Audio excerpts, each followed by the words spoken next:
10वां mango festival सजाया गया है, जिसमें मैंगो के साथ साथ इस दफ़ा खजूरें भी रखी गई।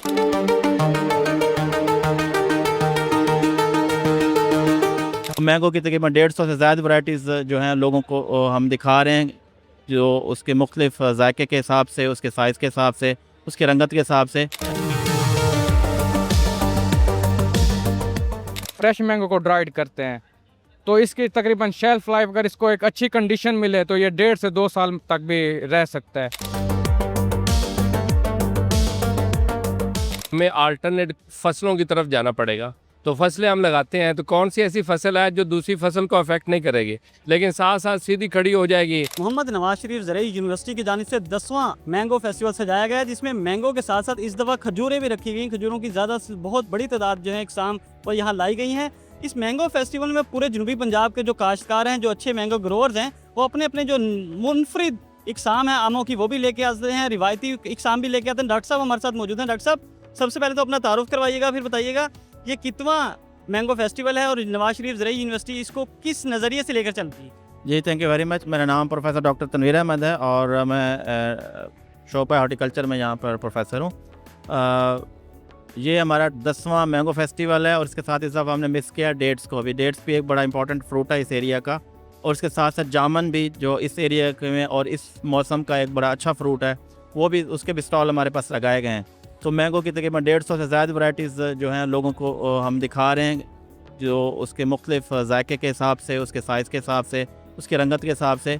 इसी तरीके से डेट्स की भी हमारे पास 50 से ज़्यादा वैराइटीज़ हैं, जिसमें हमारे पास एग्जॉटिक वैराइटीज़ भी हैं और जो लोकल हमारी वैराइटीज़ भी हैं। अभी साउथ पंजाब के अंदर खजूर चूँकि पकना तैयार हुई है, तो हमारे पास सिंध से ग्रोवर हैं जिनके पास वो खजूर तैयार थी, तो सिंध की डाइवर्सिटी भी मौजूद है। बलूचिस्तान से पंजगूर डेट्स हैं, बड़ा इंपॉर्टेंट ब्रांड है, वो भी इधर तशरीफ़ लाए हुए हैं। और KPK से जो है डेरा इस्माइल खान में वो जो ढक्की का एक एरिया है, वहाँ से भी हमारे पास लोग मौजूद हैं। तो चारों सूबों की नुमाइंदगी भी मौजूद है।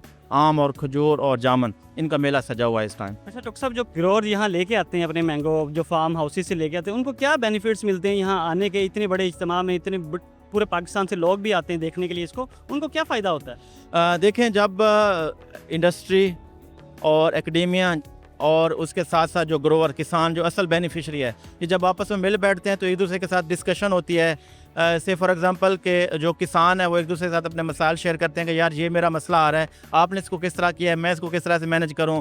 फिर उनके आपस में लिंक्स डेवलप होते हैं। इस तरह इंडस्ट्री आती है, वो देखती है कि फार्मर को कौन सा मसला आ रहा है, वो उसके सोल्यूशन की तरफ जाती है। और एकेडमिक्स देख रही होती है कि फील्ड ओरिएंटेड इशूज़ जो आ रहे हैं, हम अपने बच्चों को किस तरह से उनकी ट्रेनिंग करें। तो ये बड़ा इंपॉर्टेंट होता है मेला जिसको हम कहते थे। तो बेसिकली ये है कि लोगों का मिलजुलने का और आपस में डिस्कशन का, आपस में ख्यालात का। और देखें, पूरे पाकिस्तान से लोग आए हुए हैं, तो हर इलाके के हिसाब से अपने उनके मसाइल हैं, अपनी उनकी डाइवर्सिटी है, अपना उनका एक तनव्वु है, अपना उनका एक अंदाज़े जो काश्तकारी है वो है। तो जब ये आपस में मिलते हैं, बैठते हैं, तो डिस्कशन होती है, तो इससे जो इंडस्ट्री है, जो फार्मिंग कम्युनिटी है, उनकी प्रॉफिटेबिलिटी भी बढ़ती है और ये जो हमारी ज़राअत है उससे वो फलती फूलती है।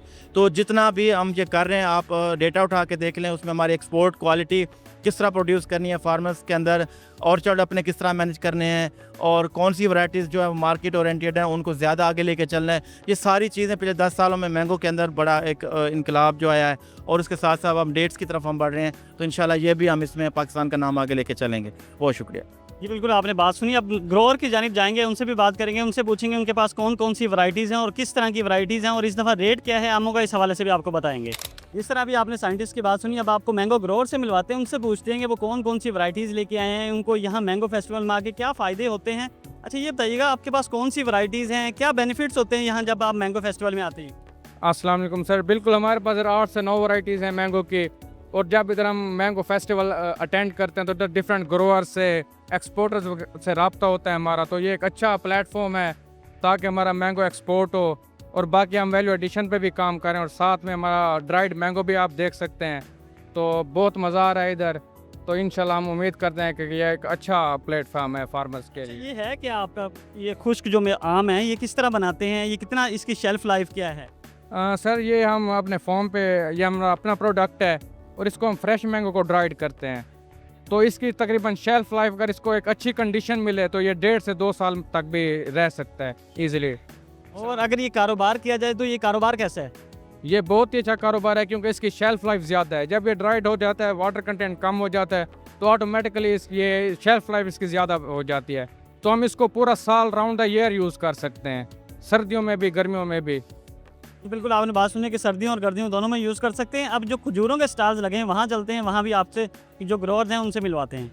जी, नवाज शरीफ ज़राई यूनिवर्सिटी के इस मैंगो फेस्टिवल में इस दफ़ा पहली दफ़ा जो है डेट्स खजूरें भी लाई गई हैं। खजूरों की कितनी इकसाम हैं, ये इनिशिएटिव क्यों लिया गया? डॉक्टर साहब हमारे साथ मौजूद है। डॉक्टर साहब, इस दफ़ा पहली दफ़ा खजूरें हैं नवाज शरीफ ज़राई यूनिवर्सिटी के मैंगो फेस्टिवल में, इसकी वजह क्या है और ये कितनी वैराइटीज़ लाई गई हैं? जी, पहले तो आपका शुक्रिया, आपके तवज्जुह से नाजरीन तक मोहम्मद नवाज शरीफ ज़राई यूनिवर्सिटी मुल्तान का ये मेला जो है ना, लोगों तक एक आगाही पहुंचा रहे हैं कि हमें अल्टरनेट फसलों की तरफ जाना पड़ेगा। तो फसलें हम लगाते हैं तो कौन सी ऐसी फसल है जो दूसरी फसल को अफेक्ट नहीं करेगी, लेकिन साथ साथ सीधी खड़ी हो जाएगी। और साउथ पंजाब की वो पहचान भी है और वो है खजूर। तो इसको हमने देखा, तो इस दफ़ा हमने लोगों की आगाही के लिए 50 से ज़्यादा वैराइटीज़ बहावलपुर से जो खजूर का रिसर्च स्टेशन है और जो झंग वाले हैं वहाँ से हमने लाए, और जो साउथ पंजाब में हमारे पास डाइवर्सिटी मौजूद है, यूनिवर्सिटी में मौजूद है, वो सारी हमने डिस्प्ले की है। और हमारी एक आवाज़ के ऊपर सिंध खैरपुर जो जोन है समझा जाता है खजूर का, वहाँ से लोग आए हैं, डेरा इस्माइल खान से आए हैं, और ये पूरे पाकिस्तान से वो आए हैं कि हम बताएं लोगों को कि खजूर की कितनी इम्पोर्टेंस है, दुनिया में इसकी कितनी डिमांड है। तो ये एक्सपोर्टर और ग्रोअर को हम आगाही दे रहे हैं, एक प्लेटफॉर्म दे रहे हैं कि वो आकर डिस्प्ले करें।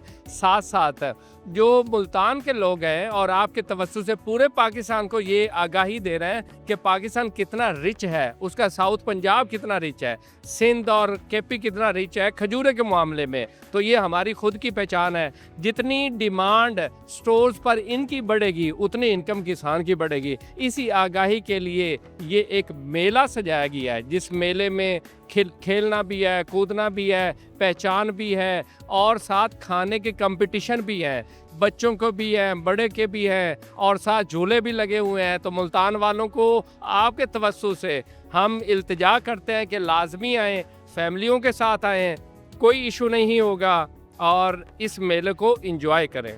बिल्कुल आपने डॉक्टर साहब की बातें सुनी कि इस दफ़ा पहली दफ़ा जो है खजूरें लाई गई ताकि जो मैंगो ग्रोअर हैं, खजूर के ग्रोअर्स हैं, उनको बेनिफिट्स हों, वो एक्सपोर्ट भी हो सकें, उनको अच्छा ज़र मुबादला भी मिल सके। तो नवाज शरीफ ज़राई यूनिवर्सिटी का जो मेला है 2 दिन तक जारी रहेगा।